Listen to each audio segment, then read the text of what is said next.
Good morning students. आशा करती हूँ आप सब घर पे स्वस्थ हैं। चलिए शुरू करते हैं हिंदी सृष्टि। आज हम एक नया पाठ पढ़ेंगे। पाठ 11 मेहनत का फल। शीर्षक है मेहनत का फल। परिश्रम ही सफलता की कुंजी है। हम सभी जानते हैं अगर हम परिश्रम करें तो हमें सफलता अवश्य मिलती है। परिश्रम ही सफलता की कुंजी है। आओ पढ़ें। अनुराग नाम का एक विद्यार्थी था। स्वभाव से वह बहुत हंसमुख और सुशील था, पर पढ़ाई में उसका मन नहीं लगता था। सब उसे मंद बुद्धि कहते थे। मंद बुद्धि हम किसे कहते हैं? जिसका कम बुद्धि होता है, ठीक है, उसे हम बोलते हैं मंद बुद्धि। पढ़ाई में ध्यान न लगा पाने के कारण वह कक्षा में हमेशा पिछड़ा रहता था। पिछड़ा मीन्स पीछे रहता था। बड़ी मुश्किल से वह 7वीं कक्षा में पहुंचा था। तो जो पढ़ाई नहीं करते हैं उन्हें धीरे धीरे किसी तरह बहुत मुश्किल से वह कहाँ तक पहुंच पाया था? 7वीं कक्षा तक मीन्स 7th क्लास तक पहुंच पाया था। बेटे की मंद बुद्धि के कारण उसके माता पिता निराश और चिंतित रहते थे। तो बेटा क्योंकि मंद बुद्धि था तो उसके पिता निराश मीन्स उदास, चिंतित मतलब परेशान रहते थे। उनको अपने पुत्र से बहुत अपेक्षा थी कि वह पढ़ लिख कर बड़ा आदमी बने। हर माँ बाप को अपने पुत्र पुत्री जो भी हो उनसे बहुत आशा रहती है कि उनका बेटा या बेटी बड़ी होकर बड़ा अच्छा काम करेगा, बड़ा आदमी बनेगा। ठीक है, तो उसके माता पिता को भी, किसके माता पिता को आप बताइए? अनुराग के माता पिता को भी अपने पुत्र से बहुत अपेक्षा थी, बहुत आशा थी कि वह पढ़ लिख कर एक दिन बहुत बड़ा आदमी बनेगा। कक्षा में जब शिक्षक पढ़ा रहे होते थे तो अनुराग का ध्यान इधर उधर होता था। शिक्षक टीचर जब कक्षा में शिक्षक पढ़ा रहे होते तो अनुराग का ध्यान इधर उधर रहता था। वह शिक्षक की बातें नहीं सुनता था। यदि कुछ पढ़ता भी था तो उसे याद नहीं रहता था। तो जैसे होते हैं कुछ बच्चे क्लास में बिल्कुल भी ध्यान नहीं देते हैं, तो अनुराग का भी वही हाल था। जब शिक्षक पढ़ाते थे वो ध्यान नहीं देता, इधर उधर देखता, कुछ भी बातें बोलते वो सुनता नहीं था, इसलिए उसे कुछ याद भी नहीं रहता था।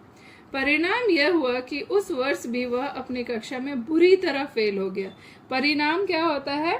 नतीजा, रिजल्ट। तो उसका क्या परिणाम हुआ? वह फिर से उसी क्लास में बहुत बुरी तरह फेल हो गया। वह बहुत निराश हो गया।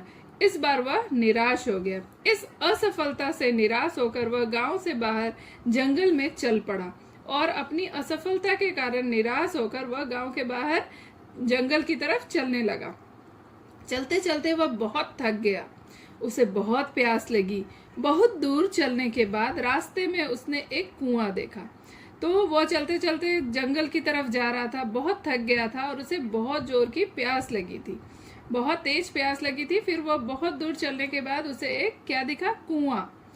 कुएं पर गांव की कुछ स्त्रियां पानी भर रही थी, कुछ महिलाएं पानी भर रही थी। उसने एक स्त्री से पानी पिलाने के लिए आग्रह किया।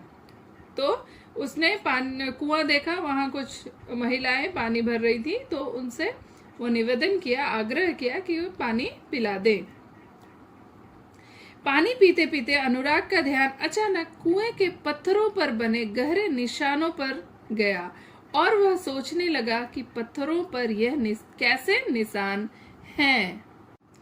तो पानी पीते पीते अनुराग का ध्यान अचानक कुएं के पत्थरों पर बने गहरे निशानों पर गया और वह सोचने लगा कि पत्थरों पर यह निशान कैसे निशान हैं। उसने उस स्त्री से उन निशानों के कारण बनने का कारण पूछा। स्त्री ने कहा, हम रोज रस्सी की मदद से इस कुएं से पानी भरते हैं। रस्सी की बार बार रगड़ खाने से इन पत्थरों पर यह निशान बन गए हैं।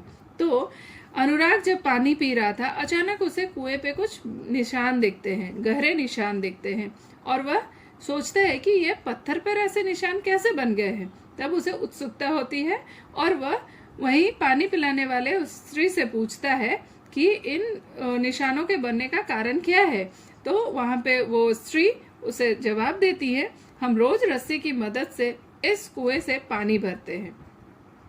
रस्सी की बार बार रगड़ खाने से इन पत्थरों पर यह निशान बन गए हैं। अनुराग सोचने लगा कि रस्सी की रगड़ से पत्थर पर निशान बन सकते हैं, तो बार बार याद करने से मुझे भी पाठ याद हो सकता है। देखिए बच्चों, कितना सही बात उसने कहा कि अगर बार बार रस्सी की रगड़ से पत्थर पर निशान बन सकते हैं, तो बार बार पाठ याद करने से उसे भी याद हो सकता है। यह सोचते हुए उसने उत्साहित होकर अपने आप से कहा कि यह भी संभव है कि यदि मैं पढ़ाई में मन लगाऊं तो प्रथम आ सकता हूं। तो वह सिर्फ उस निशान से अपनी सोच नहीं बदली, उसने यह प्रण भी कर लिया कि अगर मैं बहुत अच्छे से पढ़ाई करूं, तो मैं मन लगाकर पढ़ाई करूं, तो मैं क्लास में प्रथम भी आ सकता हूं। अभी तक वह फेल हो रहा था, पिछड़ा हुआ था, और अभी उसकी सोच देखिए। तो यह सही बात है, अगर आप परिश्रम करेंगे तो अवश्य परिश्रम का फल अच्छा मिलेगा, और आप किसी भी परीक्षा हो, किसी भी खेल हो, किसी भी चीज में अगर आप पूरी मेहनत करते हैं तो मेहनत रंग लाती है और आप सफल होते हैं। ठीक है बच्चों, आज यहाँ तक। अभी आपको क्या करना है, पूरी पाठ को बहुत अच्छे से पढ़ना है, कठिन शब्दों को लिख करके प्रैक्टिस करना है और शब्दार्थों को भी जानना है। ठीक है, आप अच्छे से अपना ध्यान रखिए, पढ़ाई करते रहिए। धन्यवाद।